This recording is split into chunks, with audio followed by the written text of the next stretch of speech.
My grandfather was a cobbler.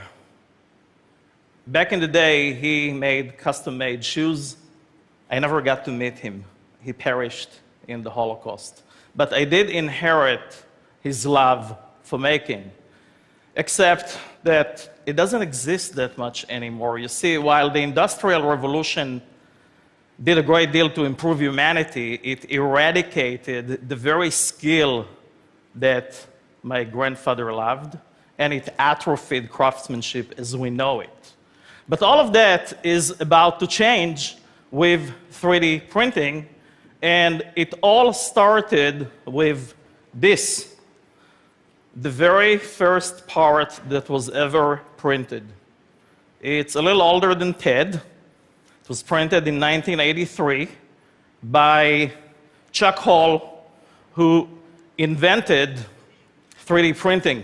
But the thing that I want to talk to you about today, the big idea that I want to discuss with you, is not that 3D printing is going to catapult us into the future, but rather that it's actually going to connect us with our heritage, and it's going to usher in a new era of localized, distributed manufacturing that is actually based on digital fabrication. So think about useful things. You all know your shoe size. How many of you know the size of the bridge of your nose or the distance between your temples? Anybody? Wouldn't it be awesome if you could, for the first time, get eyewear that actually fits you perfectly and doesn't require any hinge assembly, so chances are the hinges are not going to break. But the implications of 3D printing go well beyond the tips of our noses. When I met Amanda for the first time, she could already stand up and walk a little bit, even though she was paralyzed from the waist down. But she complained to me that her suit was uncomfortable. It was a beautiful robotic suit made by Exobionic, but it wasn't inspired by her body. It wasn't made to measure. So she challenged me to make her something that was a little bit more feminine, a little bit more elegant, and lightweight. And like good tailors, we thought that we would measure her digitally. And we did. We built her an amazing suit.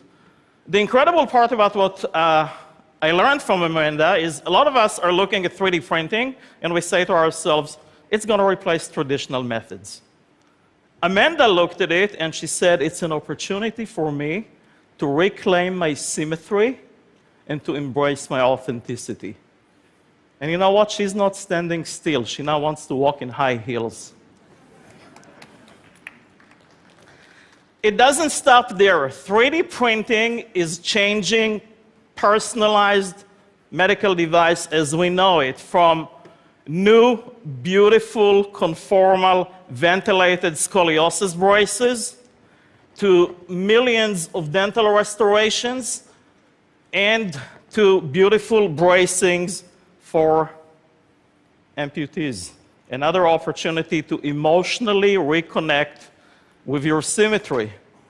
And as we sit here today, you can go wireless on your braces with clear aligners. All your dental restorations, millions of in-the-ear hearing aids are already 3D printed today. Millions of people are served today from these devices.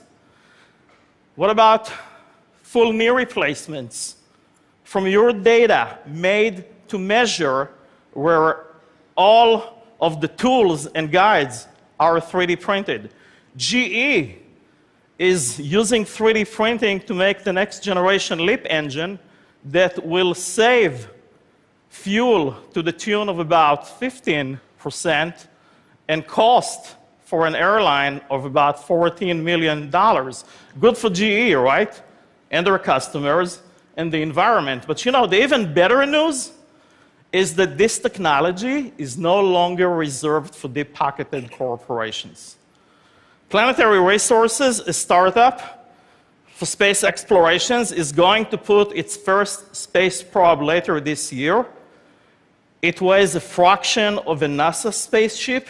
It costs a fraction of its cost, and it's made with less than a dozen moving parts, and it's going to be out in space later this year. Google is taking on this very audacious project of making the block phone, the Aura. It's only possible because of the development of high-speed 3D printing that for the first time will make functional, usable modules that will go into it. A real moonshot powered by 3D printing. How about food? What if we could, for the first time, make incredible delectables like this beautiful Teddy here that is edible? What if we could completely change the experience like you see with that absinthe serving that is completely 3D printed? And what if we could begin to put ingredients and colors and flavors in every taste, which means not only delicious foods, but the promise of personalized nutrition around the corner?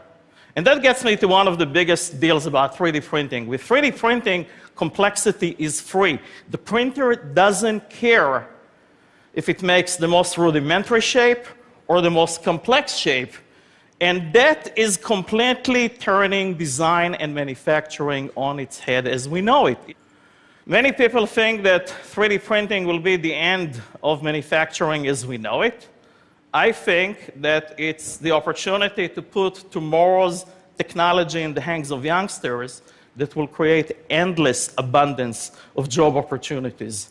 And with that, everybody can become an expert maker and an expert manufacturer.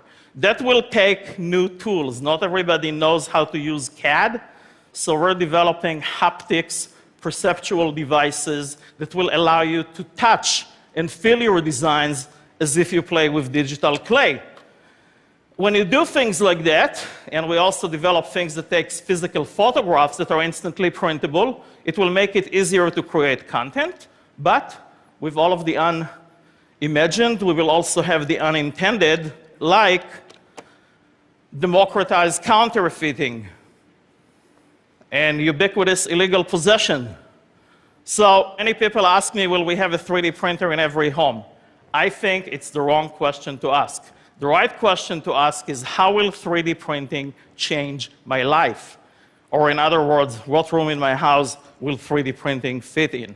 So everything that you see here has been 3D printed, including these shoes at the Amsterdam Fashion Show. Now, these are not my grandfather's shoes. You know, these are shoes that represent the continuation of his passion for hyperlocal manufacturing.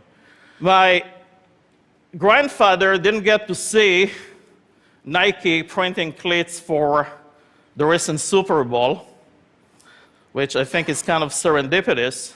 And my father didn't get to see me standing in my hybridized 3D printed shoes. He passed away 3 years ago. But Chuck Hall, the man that invented it all, is right here in the house today. And thanks to him, I can say, thanks to his invention, I can say that I am a cobbler too. And by standing in these shoes, I am honoring my past while manufacturing the future. Thank you.